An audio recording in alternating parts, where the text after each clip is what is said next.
హమ్మయ్య! ఈసారి అంగన్వాడీలో ఇచ్చే బాలామృతంని వేస్ట్ చేయకుండా బాలామృతంతో కేక్ అయితే చేసేసాను. నేను చెప్పిన మెజర్‌మెంట్స్‌ని ఫాలో అవ్వండి. చాలా బాగా ఫ్లఫీగా వస్తుంది. ఫస్ట్ ఒక మిక్సింగ్ జార్ తీసేసుకొని అందులోనే 2 కప్స్ బాలామృతం, ఒక హాఫ్ కప్ షుగర్, 2, 3 ఇలాచీ వేసి ఫైన్ పౌడర్‌గా చేసుకొని ఒక మిక్సింగ్ బౌల్‌లోకి వేసుకోండి. అందులో ఒక హాఫ్ కప్ పెరుగు, హాఫ్ కప్ కాచి చల్లార్చిన పాలు, అందులోనే ఒక హాఫ్ కప్ నెయ్యి వేసుకొని మంచిగా లంప్స్ లేకుండా తిప్పేసుకోండి.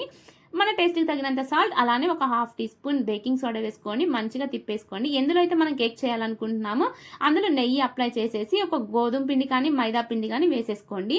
మనం ఏదైతే కేక్ బ్యాటర్ ఉందో ఆ బ్యాటర్‌ని అందులో వేసి ట్యాప్ చేసేసుకోండి. ఇక ఒక కుక్కర్‌లో పెట్టేసి ఒక 40 మినిట్స్ లో ఫ్లేమ్‌లో పెడితే మన కేక్ అయితే రెడీ అయిపోతుంది. ఎన్ని కత్తిగాట్లు పడ్డాయో నా కేక్ అయితే ఫైనల్‌గా అవుట్‌పుట్ అయితే చాలా మంచిగా వచ్చేసింది. కేక్ చాలా బావుంటుంది.